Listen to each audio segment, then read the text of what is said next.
like to welcome you to today's CLE panel on behalf of the Entertainment Law section of the Beverly Hills Bar Association. This one is called the Podcast Adaptation Boom, Audio as Source IP for Television and Film. This CLE is going to last for an hour. If there's time for questions, we'll do so, but we've got a lot to talk about. So I'm going to go ahead and start introducing our panelists. So first we've got Brandon Bauman. He is Global Head of Legal Affairs of the Original Content Division for Spotify. He manages the team that supports the company's explosive podcast, audio, live, and video endeavors. They're at the forefront of the booming podcast industry, having supported deals with Joe Rogan, the Obamas, Warner Brothers DC Comics, as well as numerous international programs in key markets throughout Latin America, JPAC, and Europe. Prior to Spotify, Brandon worked at Warner Media, HBO, and in scripted and unscripted production. Welcome, Brandon. Okay, next we have Ben Davis, who is a partner at WME. He focuses on digital and podcasts.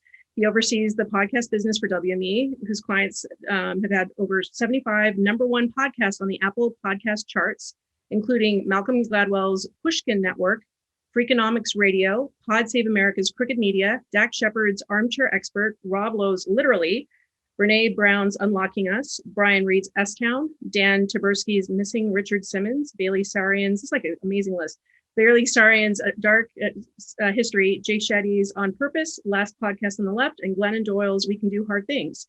Ben's client Parcast was acquired by Spotify for over $100 million. Ben represents digital talent such as Casey, and I'm pronouncing it wrong, probably Neistat or Neistat. Okay, I'll let you correct me later. He also guest lectures at Harvard Business School each year, teaching a case study on the digital content studio he helped architect for Dwayne Johnson. He graduated from the University of Michigan and started his career in the WME mailroom in Beverly Hills. Next, we have Ben Strouse, who is CEO of Gen Z Media. He's a Peabody Award-winning creator who oversees the company. He wrote the New York Times Best of the Year children's book, Hey Boy, which was published by Simon & Schuster, and created book, lyrics, and music for the off-Broadway musical, Whatever Man. Before co-founding GZM, he practiced IP and entertainment law in New York City. Welcome. Next, we have UnJu, and forgive me, Paik, sorry. I'm getting everyone's name wrong today, I apologize. She's the head of business affairs of Wondery, which became a subsidiary of Amazon Music in 2021. It was launched in 2016. It's known for its immersive podcasts and became the fastest network to join the top 10 ranker by Podtrac, propelled by hit shows like Dr. Death, which just premiered on Peacock, Dirty John, American History Tellers, Business Wars, The Shrink Next Door, and Joe Exotic. To date, 34 of Wondery's shows have reached #1 on the Apple podcast charts. At least 16 of Wondery's podcasts are being developed for TV adaptations. Prior to joining Wondery, UnJu was executive vice president of 21st Century Fox, heading the IP group during its historical merger with Disney. During her 24-year tenure at Fox, she also ran the legal department of 20th Century Fox Television, which produced shows such as Simpsons, Family Guy, Modern Family, and This Is Us. She began her career at Fox in the home entertainment department, managing worldwide licensing and operations. Born in South Korea, she grew up in Los Angeles and attended college at Pomona College in Claremont, then moved to New York, where she obtained a JD from Cornell University. Today, she lives in LA with her family. Welcome, UnJu. Last but not least, we have Lori Landew from Audible. She's an entertainment attorney with substantial experience counseling clients across the entertainment industry. She's currently acting general counsel and VP content legal for Audible, a leader in the spoken word entertainment space.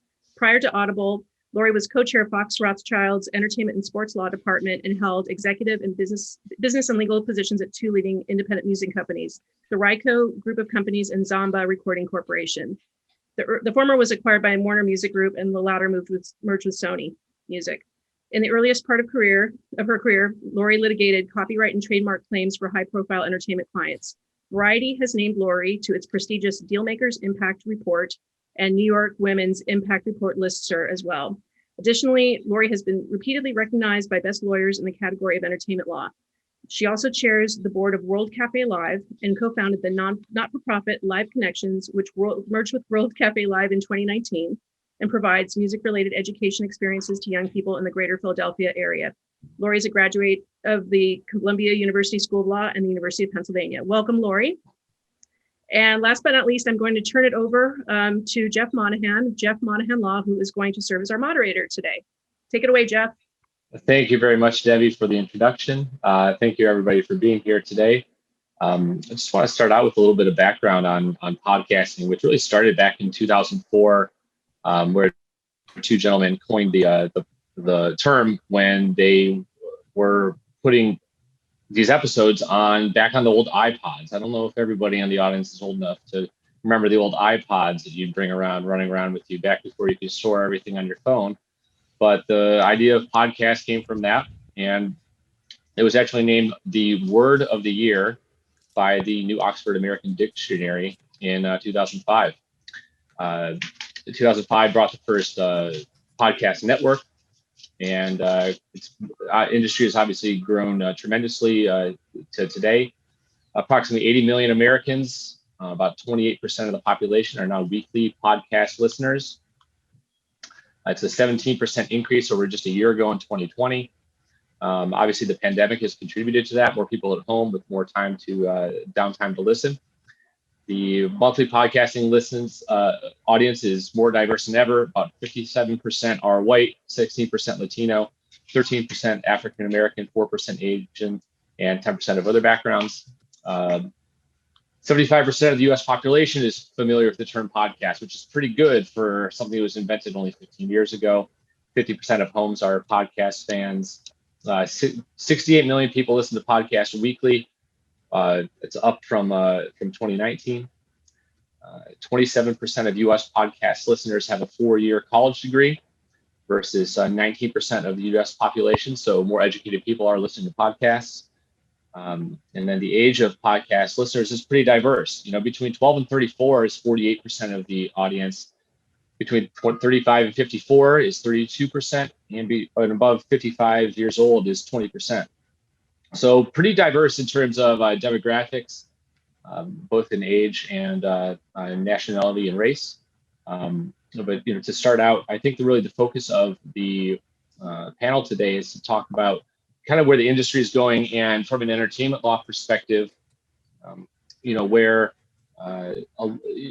some of the most interesting issues are. So from the adaptation side, which I think is always the most interesting area to kind of attack this from, there have been big successes on Amazon and Bravo by adapting, Homecoming and Dirty John to their programs, to their streaming networks, and derivative works are becoming more and more common. So I just want to go kind of across the panel and talk to everybody. UnJu and Lori, I think you guys might have the most insight on some of the derivative projects you've seen. So UnJu, let's start with you. I liked what you told us on the phone a little bit last week. So talk a little bit about some of the projects you guys have been adapting your work. So in terms of, basically, typically miniseries are the ones that are being adapted for television. We go out to market with respect to all of these series, and I think right now we may be up to about 21 series that are in different stages of either being optioned or being picked up for purchase or in production. I can generally speak about my experience. I can't talk any specifics about any of the deals, but the thing about miniseries is that in terms of the financial profits that you make from a miniseries, it can be limited because they're typically like 8 episodes. And so it's not like an always on podcast where you're monetizing it with ad revenue. So one of the great things about being able to adapt it for a television series, especially if it gets picked up, is that this is another, significant revenue stream, especially if you have something that makes it into production, because there's potential not only for rights fees and back end and executive producer fees, but so those are all opportunities that, can create more revenue with related to, what was a little podcast and now all of a sudden becomes a big show like Dirty John or Dr. Death. So, which is, as mentioned, was at Peacock. So, it's a great opportunity to continue to monetize your IP. Right. Thanks, UnJu. And Lori, tell us a little bit about what you work with over at Audible. I understand that Dirty John's first spinoff, The First Wife, is, I think, premiering. Is that today or tomorrow? I think it's tomorrow, actually. Yeah, so that's an interesting one. That one, I think it's just another great example of how something can have a life, beyond probably what anybody could even have foreseen in the beginning. I think, the Dirty John case is such a great one because it started as a serialized piece in the LA Times, and then the LA Times Communications took that and turned it into the podcast. And then from there, it became both an unscripted documentary and then also the scripted show that went ahead. And just coincidentally, when I was in private practice, I actually represented the women, the Newells, the mom and the daughters who were affected by that story. So had some attachment to that in that world. And then now it's gone on at Audible to through a production company, AYR Media, which is telling the story, sort of the prequel, if you will, that, in terms of the fact that John Meehan had a life even before the Newells. He was previously married and had a history of deception, throughout his life. And so this is for anybody who's interested in sort of the evolution of how one, kind of becomes somebody like that. This is an earlier part of that story. So it's in audio and it's a great story and sort of has done this kind of, I guess, full circle in terms of the story going back into audio. And that's, for Audible really, we think of ourselves and we've been, called a leading creator, in terms of premium audio storytelling in whatever form that takes, and have a 25-year history of doing that, going back to the beginning in terms of storytelling and through audiobooks. And so many of those books were then adapted into other kinds of formats and media. And then for the past many years have gotten into different kinds of storytelling and originals, and seen that adapted both in film and TV, but also in theater, and then kind of doing interesting kind of flips back, like, with respect to The First Wife, where things that have had a life in other kinds of worlds, like Neil Gaiman's Sandman, which was, a graphic novel, has then now been adapted into audio. So we do see it kind of going in a lot of different directions and a lot of opportunities, going to UnJu's point, where, if you have a great story, you can do a lot of different things with it.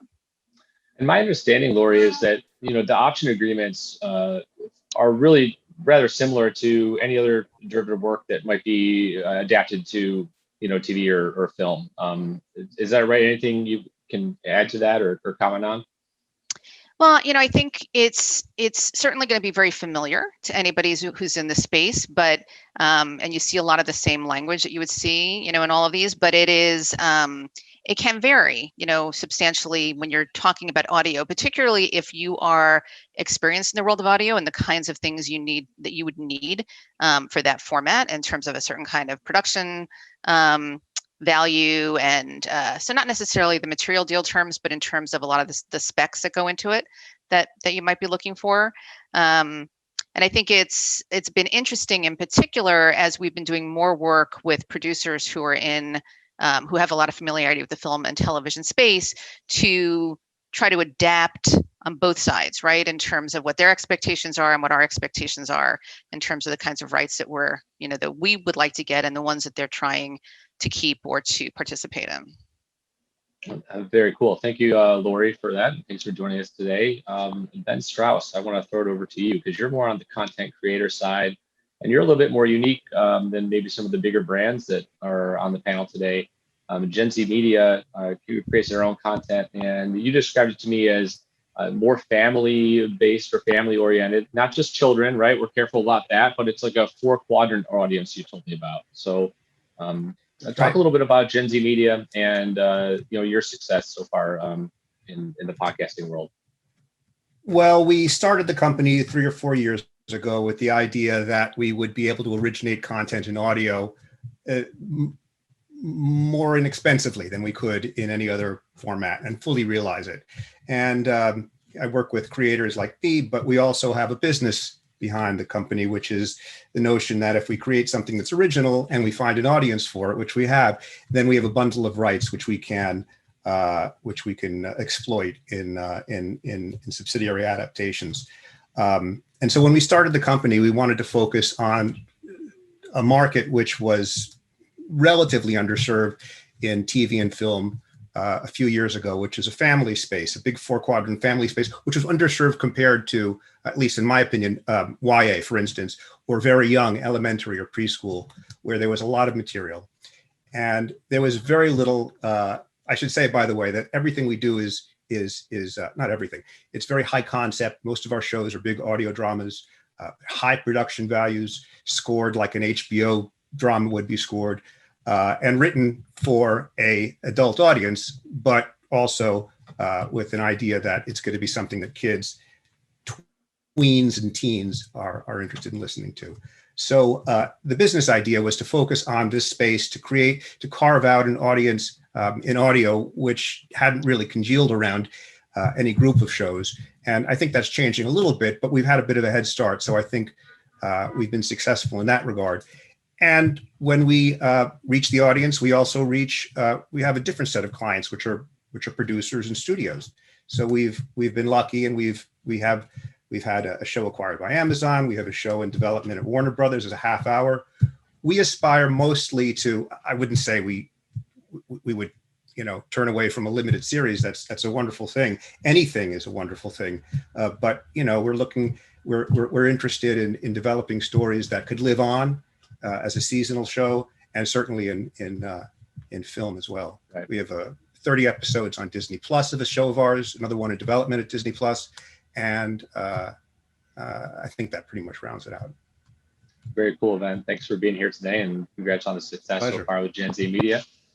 You mentioned something about the high production value, and it costs some investment to make quality shows. And I want to throw it over to Ben Davis, because you said something on the phone a week ago about how oddly enough, the higher production value, it makes it, I guess, a little less economical to produce a podcast, but that makes it probably most opportune for derivative work. Whereas if it's, a few people talking on a podcast conversationally, really, there's not a whole lot of opportunity there for derivative work. So you have to kind of trade off, the production value for, well, do you want additional revenue streams, down the road?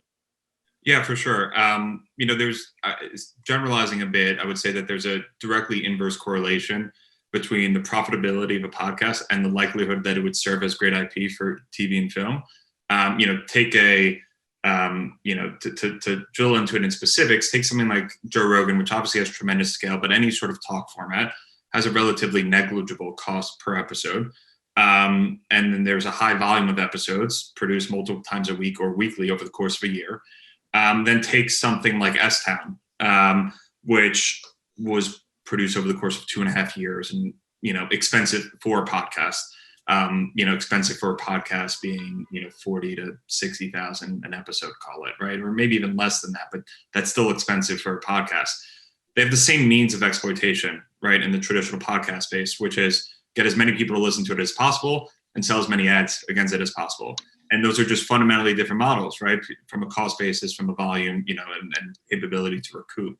Now, that's changed a bit in recent years with the advent of platforms like Audible, like Spotify, like Amazon Music, buying exclusive programming and seeing what a premium show can do as to differentiate their platform. It's also further changing with the development of sort of direct subscription and paid podcasts. So you're seeing that with Apple and Spotify rollout subscription. So those are making those shows more economical. But so much of the value in those limited run series is really how can you exploit this in as many ways as possible, selling it into TV, film, or, selling it as a book or putting it on the road as a tour. And so the way that we set up our podcast group is there's the core team, but we're sort of plugging into all the tentacles of the agency to make sure that we're extracting all the value that we can from a given show.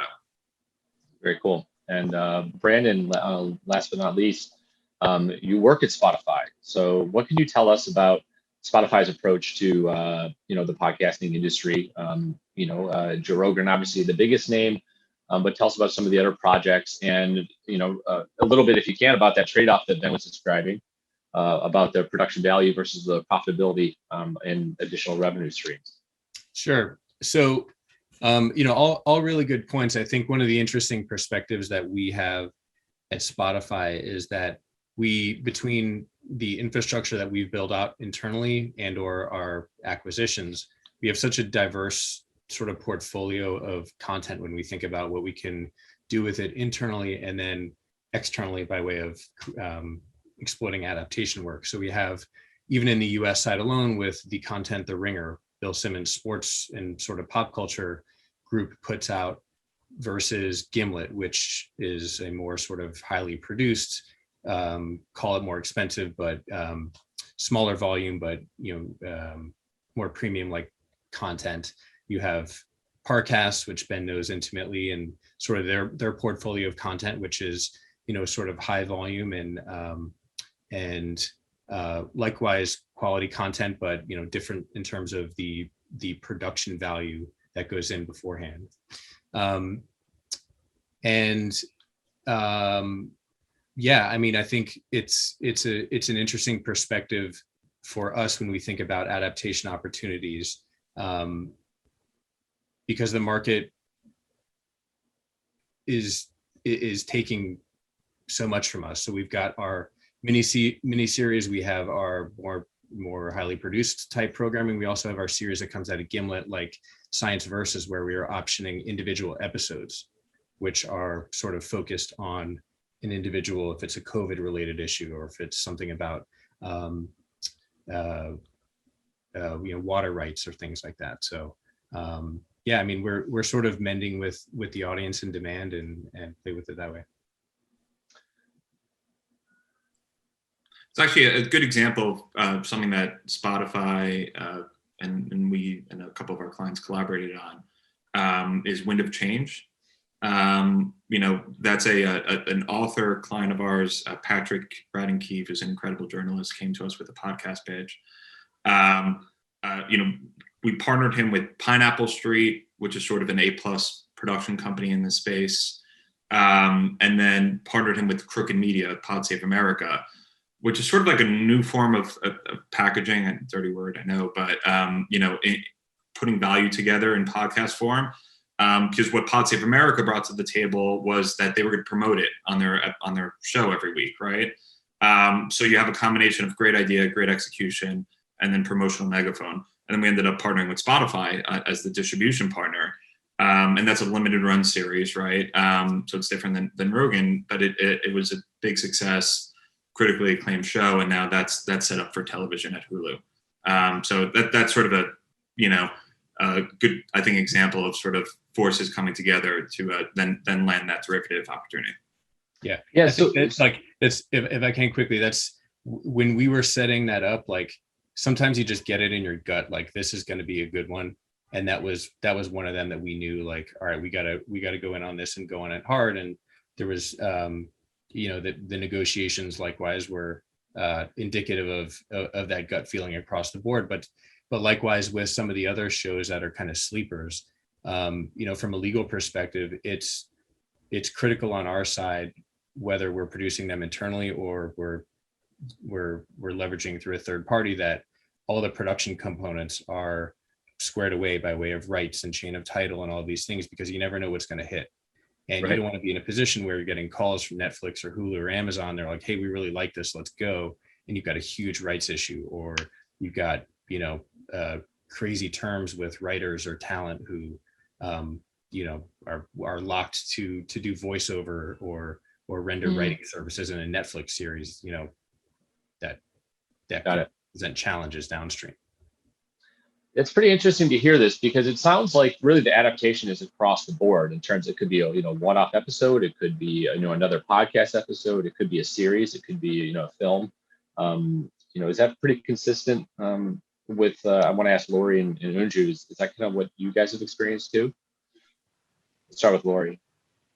Yeah, no, I think that is consistent. I think, you don't know where it's going to lead, right? You don't know what the opportunities are going to be. I think the interesting thing, though, I think for any company is deciding really what their almost philosophy is going to be in approaching these kinds of deals. Because I know, for example, for Audible, we really emphasize being very creator friendly and also talent friendly. So in our history, in terms of the kinds of deals we've done, notwithstanding sometimes recognizing the potential for particular content, we've also been mindful of whether or not, at different stages of our development, whether or not we were in a position to actually exploit those rights, and whether we were going to do deals to acquire them if we weren't actually going to be the ones to exploit them. Because we really view ourselves, we're both a creator and a distributor, and so we are careful about being custodians of those rights,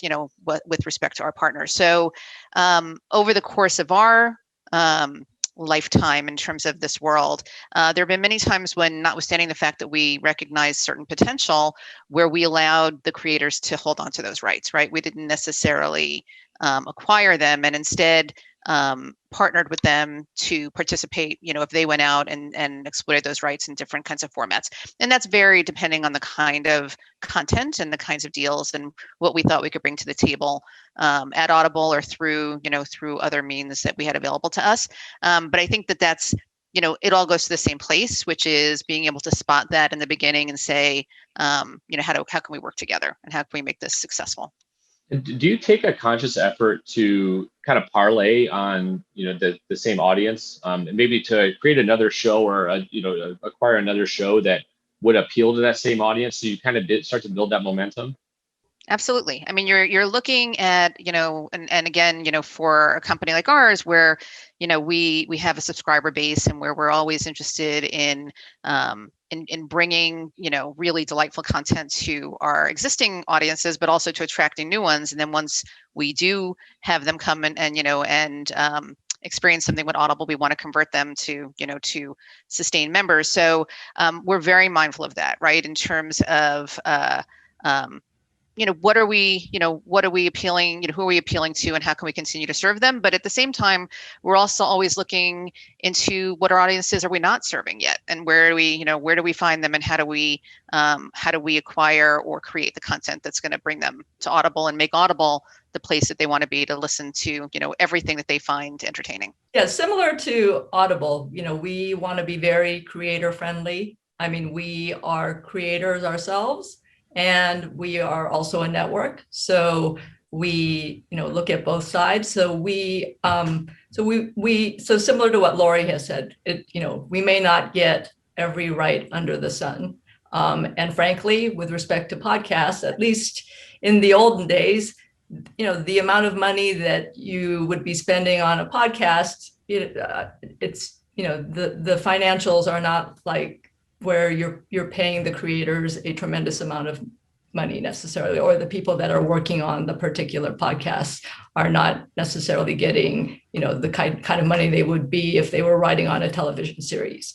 So we have to be mindful of the fact that we need to be, respectful of their time and, also what they bring to the table. So we often, when we are selling these adaptations, we have writers or reporters who are attached to the project, and and we work very hard to have that work for them as well. Now, obviously, it makes a difference if it is a writer that is a TV writer versus someone who has never done a TV series before. So it is important, sort of like the experience that the particular person has had, but we tend to be very cooperative, and we work with, our creators, writers, reporters, to have them benefit as well from selling these adaptations to the, television studios. And,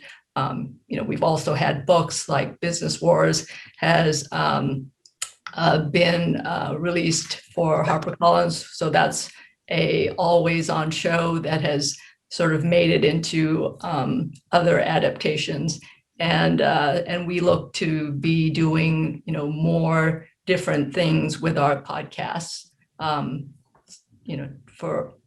to make financial sense for us and for the creators that we work with. Right. Jeff, if I can, because please. Now I got to stick up for Spotify as we're going around the way. I think we all share common interests in that we're running a business here, and we want to protect our investments, and we want to ultimately get as many subscribers and listeners on our platforms. I think the way that we our value add is all slightly different in ways that we're also the same. On the Spotify front, given the footprint we were able to build on the music side, kind of first getting in, most actually now every major market nearly around the world, and being able to turn podcasts on in that vein, the way that we think about adaptations works both on our platform and off our platform. So off platform would be, for example, our partnership with Peter Chernan's group, where he and his network get to sort of look at our portfolio of all of our podcasts, and we can leverage the expertise on that side.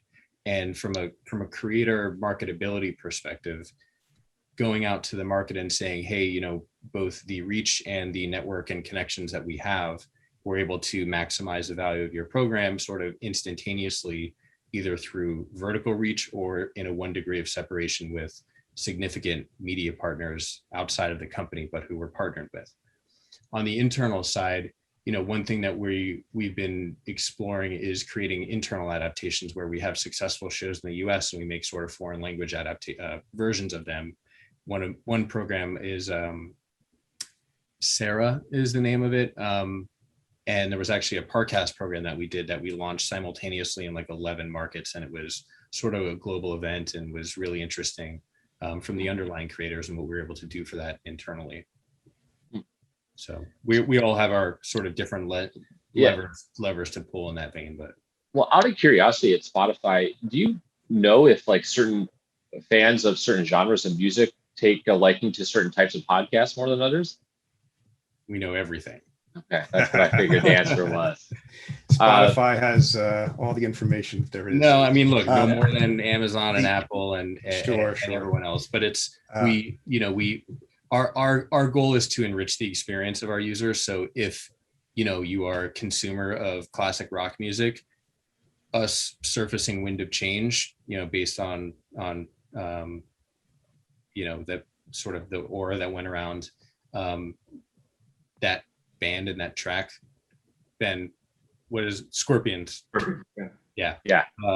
It's Wind of Change, the Scorpion song. So yes, I mean, the idea is to sort of enrich the experience, and if we can create a 360 benefit, we're going to lean into that. Right.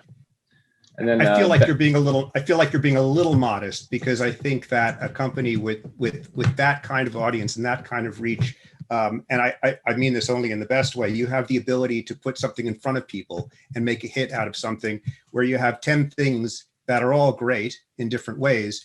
Where you choose to promote one is really an incredibly powerful and an important thing in the business of podcasts. We go about it very differently, because we don't have that reach, of course, but we have an audience which is more focused. It's made up of families and kids of a certain age. So it's slower to build, of course, but we do have the advantage of being able to launch new shows and achieve some success off the bat. One day it would be nice to be able to do what Spotify and Amazon Music, I'm sure, can do as well. But I wanted to mention something before we got off topic. You talked a little bit earlier about the right side of the business for selling. When you're a seller and there's a buyer, and what do you hold back in an option purchase deal? And then it shifted over to writers, which is very interesting to me, because we've been doing a lot of those deals lately. We worked with a particular kind of writer out of a particular industry. The rights that are the rights out of publishing are different than the rights out of the live stage, and they're certainly different than out of TV and film. And for our shows, we find that the writers who are the most successful for us to work with typically have a TV and film background. And have worked in a writer's room and understand the format. But those writers are more expensive than, for instance, someone who's made a career out of live stage, even a successful one. And so what we've been able to do, and it's not easy, is fine. I mean, obviously you have a network of writers, you get known in the business, you get known and people say they have a good experience, but you find people, writers are frequently have time on the side, 3 months, 4 months, and that's the kind of time it takes to develop some of our projects. And while we can't pay TV film, we still pay something, and there's something to be made on the flip. So our deals, while we retain all the rights, writers typically understand, or their agents do, and their managers understand that there's an opportunity. It's a limited opportunity. It's not a giant commitment, and they're attached, to different aspects of the different kinds of adaptations. But that's been very useful to be able to. One benefit of the pandemic was that there were more TV writers available because podcasts could continue to produce. So that was actually one upside. Absolutely. Not that I want to live through a pandemic, but at least that was something. Is it helpful to use an anchor writer or an anchor actor to help kind of build your products and your projects and make them more marketable? Absolutely, because that's that four-letter word called packaging. So yes, so often if you have a high-level writer or a high-level actor, that does help you set up projects at TV studios and reach an audience. And not a writer so much, but an actor for sure. Especially, I mean, it depends who you're trying to reach and who the actor is, but it's definitely part of the equation. One thing we saw with our adaptation of coming on the inside where we took Batman IP from DC, but one of the series that we did under the deal with David Goyer was like a darker, more psychological look at Batman and his story, which is something that is not going to necessarily get the funding to go put a major theatrical release behind it. So you can sort of exploit the podcast medium to tell stories in a more micro environment that you might not be able to do on a traditional or video side.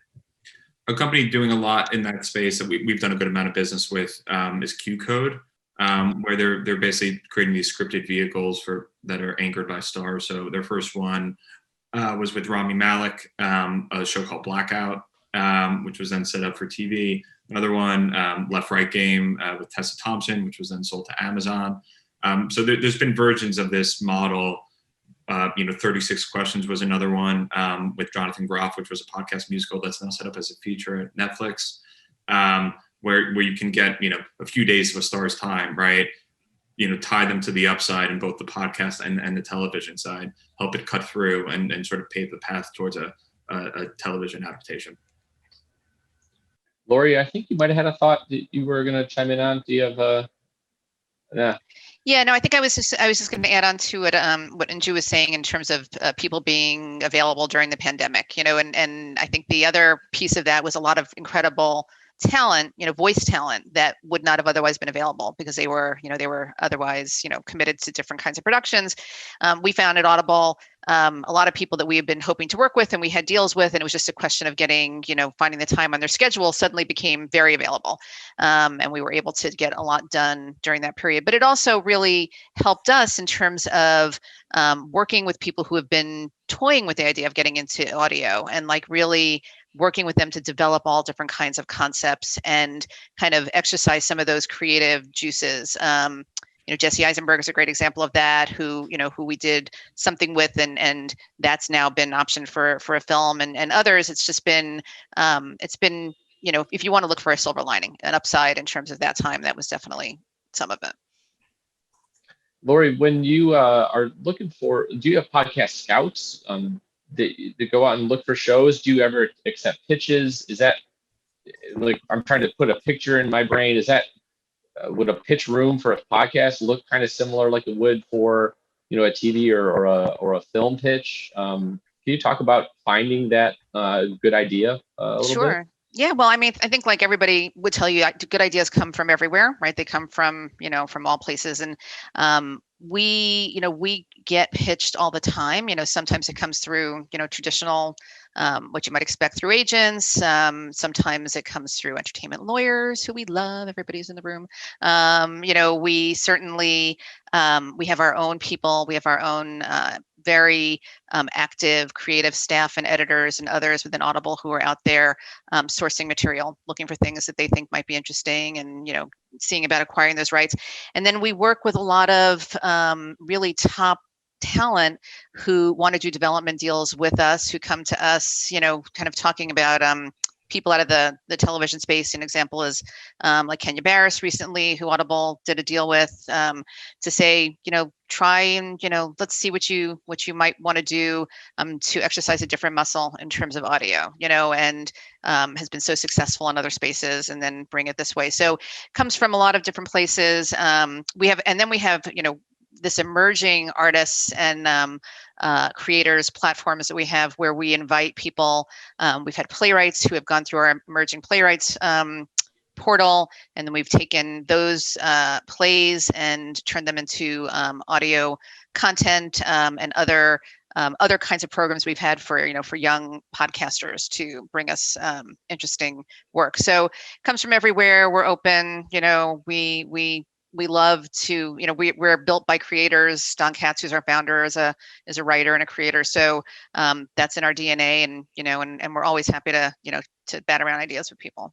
And I'll just, from a seller's perspective, and I'm curious what everyone, Lori, UnJu, and Brandon think. I think Ben may be in line with me, but it's a really crowded marketplace right now. And if anything, a big part of the challenge is oversupply. It's a very low barrier to entry to create it. I mean, we could record this as a podcast and release it tomorrow, but in order to cut through with the major distributors and buyers, there's much more of an onus on the creator to put together the project, the creative materials, the elements of the project, package it, right? Much more so than there was in the past. And so we tend to advise our clients to just be thoughtful and buttoned up, and to make it as turnkey as possible for buyers, because they're just dealing with so much, I think, inbound, from the various people that are looking to get into the space right now. My sense is that is, of course, true for 95% of podcasts, and the other 5% are audio dramas, and they are they're sold a little bit differently. Better than anybody, and the packaging, of course, is important, but you don't have to. As an executive once said to me, the advantage of buying a podcast is that you can say to the head of the studio, not this is what I imagine it's going to turn into, but here it is. Not that people won't have a different idea about adapting it, but it's not a book, it's not a spec script, it's not something that you need to completely reimagine, which is, the business every day, but it's a little bit easier. It's a little bit easier to make the sale in some ways. And the market's not quite as crowded, I'd say, from what I can gather. Yeah, I agree with Ben that there's a million podcasts out there, but the ones that are really successful, that's a very small quantity. So that's one side of things, is that you really need to have a voice. Regarding the audio dramas, I'm kind of interested in what Ben did during the pandemic for an audio drama, because we did Blood Ties during the pandemic. And it was interesting to try to coordinate all the different voices for the drama, and literally, shipping to people's homes, recording devices. But we were able to get it done, and Blood Ties season 2 made it off the ground. Yeah, I mean, it was similar for us too. We bought a bunch of rigs, we sent them around the world. We did what we had to do. We use Source Connect when we record. It's a different experience. We used to bring most of the cast, at least the principals, into a studio in New York City or different places and record over 3 days, perhaps. And now we spread it out. It's not as much fun. The process takes longer, perhaps, but it works. It's a little more time in post-production for sure. But how many hours are you working in? If you're going to shoot it for 3 days, like how long can people go recording audio? I've talked to a few people who've done voiceover before, and they tell me Well, you have to pick a quiet time of the day. So when I talked to a couple of them, a year ago, they said, I record in the middle of the night because it's quiet then, and I know my neighbors aren't going to bang around. Now, you're probably going to be in an appropriate studio for yourself, but is there a burnout factor, or like, is it easier to spread out the project in terms of like getting better, maybe content recordings? Well, there's a bunch of questions bundled in what you're asking. One is how long does it take to do voice recording of actors? And in animation, it takes typically for major projects a lot longer than we spend. We work a lot in post-production, and then we have a process where we do pickups and edits and rewrites and so forth. But it allows us to move a little faster because our business is built on producing a certain number of shows. Nothing's really precious. How long a person can go, I mean, kids can go not as long as adults. What kind of space? We do sound checks before. You can have, you can go into your coat closet and turn it into something which is perfectly fine for most purposes. So it's not necessary to go into a studio all the time. But some people for sure, and we bring them into studios. We're recording someone tomorrow in Dubai. She's in our show, The Last Dog, which is coming out next month. She's in the cast of Succession. And she was supposed to be back home, but now she's in Dubai, so we need to get her pickups on Monday with a studio there. But during the pandemic, we have a big show which finished a couple years ago, but it's called 6 Minutes, and it was spontaneously sort of picked up in junior high schools and middle grade schools, and during the school year, those numbers explode and it keeps growing. It's thousands and thousands of classrooms. And so during the pandemic, the show was over. We created a spinoff, and the spinoff was based on a fictitious character who played as a real girl. And she had a rig and her brother, and they recorded the story, which wasn't easy to write. We were constantly writing it, but it was a daily show, 5-6 minutes, and people went crazy for it. It was her experience in the pandemic and lockdown. It was called Remy's Life Uninterrupted. Remy's Life Interrupted. That's one of the things we did in the pandemic. We were able to pivot to do it. It was a big success for us. It was fun to do, and we learned a lot. We have shows which release daily, which are scripted shows. We have shows which release twice a week, which are scripted shows. And then most of our shows are seasonal, so they'll release in 10 episodes or 12 or 8, and then we'll produce different seasons. But the pandemic was something we definitely had to pivot for. Jeff, if I can quickly going Please. back to Ben Davis's point, and UnJu, you made good points as well in the sentiment about sort of what's the market like in the podcast space and sort of the saturation versus those in the more sort of the highly successful shows by way of charts and consumption and things. I agree with everything that you both said, points about creators and podcasters needing to come to market correct and ready for sale when they're, because big companies and with the big books, the pocketbooks, we want to move quick and we want to do deals. I think there's also an onus on the platform side to be maximizing to our point a couple minutes ago about being creator friendly and what our like full menu of offerings are and how that differentiates us. But and it could be different for every type of creator. A mass audience might not be the right thing that a particular creator is looking for if they want someone sort of more deeply, ingrained in a partnership and helping them on a production side versus like, hey, we're going to shoot you to the moon might not be the right thing for a particular project. So it varies, but there are a lot of podcasts out there. Yeah. But likewise, to the benefit too, consumption has also been another collateral benefit of pandemia.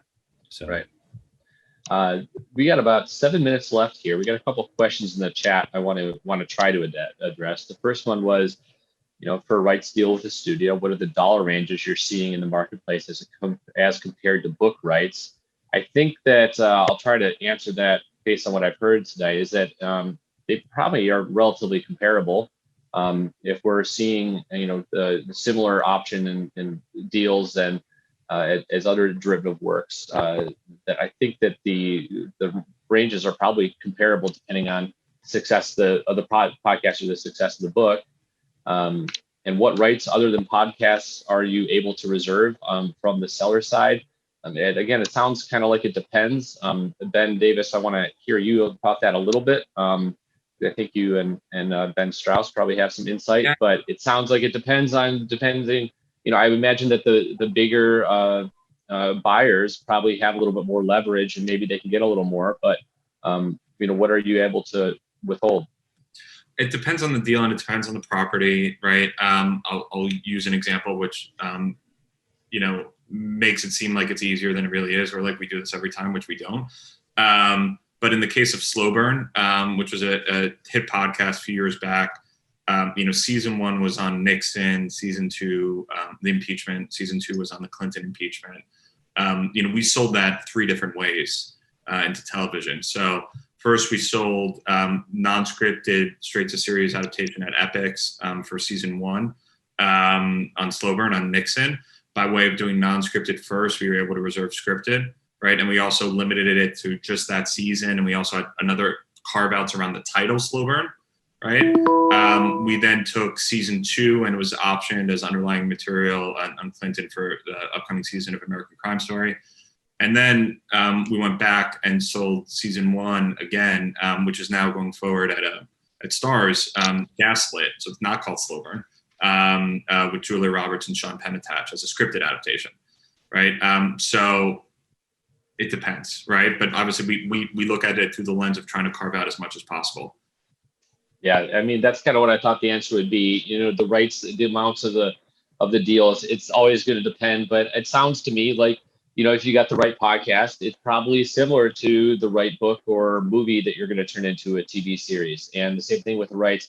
You're just doing the best you can. It just depends on the particular project and your leverage. The next question we have, go ahead, Ben. If it's a competitive situation, if it's a competitive situation, you can get an amazing deal and hold back more.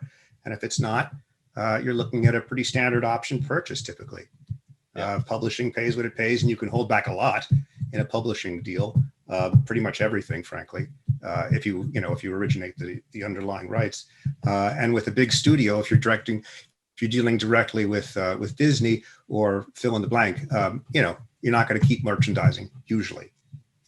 Do you have success merchandising your shows yet, Ben? I imagine for a family-oriented business, an audience that maybe, right? Probably better than most other podcasts, I would think, if it's family-oriented. Mostly, it's partly because it's audio drama too. The merchandising is a little bit different.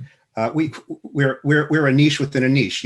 Audio drama's small percentage of the overall podcasts in terms of the size of the audience, and within audio drama, which is dominated by a particular, I think, sort of a dark, very adult kind of show. We occupy, a family space where it's very, it's out of the traditions of E.T. and Stand By Me and Iron Giant. Shows like that are the kinds of shows that we try to produce. Cool. The last question we have is, can you give some parameters for cost of production, including talent costs on the front end and what type of participations, the parts of the actors might get if it's repurposed for audio-visual medium. UnJu, do you have any insight on that? You've worked with hiring, some of the writers and the key talent for some of your podcasts. Well, they vary tremendously. I mean, whether it's a miniseries, typically you can at the level of talent. So it really does run the gamut, and it makes a big difference whether it's an always on show versus a miniseries. I mean, I think I would actually send that more to Ben because I don't know that I want to talk specifics, but maybe Ben has a better idea of the range. Ben, fire away. That is the answer. It's all over the place, really. And it depends on, to UnJu's point, like there's the economics of the podcast itself inform the participations on derivatives, right? So something like an audio drama, if I'm a podcast financier, I might say that this is going to be really hard to turn a profit on. So they might want to take a more aggressive stance on the derivative adaptation because that's where they're seeing the upside, versus something that can stand on its own as a podcast business and also have this upside. And then there's a million inputs in terms of the competitiveness of the project, who the auspice. I mean, it's like any situation. If I could just add something, Jeff, just, I think it's a practical tip for people to keep in mind that, for lawyers or others, that are representing talent, to really try to understand the economics of these sorts of deals and understand where the money is that could be made, and be realistic, because not everything is going to get turned into, is going to have an opportunity to be optioned and turned into, a series, a film, television, any kind of an opportunity there. So knowing or understanding what the podcast or the audio entertainment itself is likely to generate, and then being able to work backwards from that in terms of, being satisfied or not satisfied with the deal, is really important. And I think that's something a lot of people haven't yet invested in terms of understanding the business. And so that's a place that people can start thinking about. Brandon, do you have any final thoughts to close us off here before I throw it back to Debbie? What can I say? I mean, it's just keeping the perspective that it's such a subjective scenario for each one of the deals, but likewise, what is the acquiring party looking to do with it? What is their reach, and how hard to dig in on it? I consider yourself very lucky if you are a podcast creator and you're even having this conversation, that there's a video adaptation that is ripe for your project. It is certainly in the extreme minority of the totality of all the podcasts out there. So see the forest through the trees, I would say. There's downstream benefit with inertia, not just what your economics are for that one deal potentially. Yeah, I think my kind of takeaway today is that it's not so dependent on that it's a podcast that's being adapted, or what talent is involved. It's always important about what talent's involved. And if it's a popular podcast and I'm representing a podcaster, or I'm buying a popular podcast for adaptation, I'd probably treat it the same way as I would a book, or another audio book, or a shorter film or something like that. It doesn't seem that, I guess if I'm trying to put myself in that position, it's not so much, how does it compare to, a literary work or this or that, or a comic book. Just treat it as a quality, work that is, worthy of quality derivative material, and kind of move forward like that. And don't spend so much time worrying about, this is a podcast, so it should be different. No, treat it the same way, and just go out there and do your best, because it's always going to depend on, what your leverage is, and what the circumstances justify for the rights you withhold and the amounts you get. So on that note, I will close it off, but throw back to Debbie to say our farewell. Yep. So on behalf of the Beverly Hills Bar Entertainment Law section, I want to thank all of our panelists. I think it was a really interesting, engaging panel. I want to thank Jeff Monahan for moderating today. And I wanted to let everybody know all of your MCLE certificates are going to be emailed to you within 24 hours. So I think that closes up our panel. If anyone would like to linger for a couple more minutes, if anyone's available, you feel free to do so, but we're going to get going shortly otherwise. So thank you again, everybody. It was great. All right, so long. Thank you very much.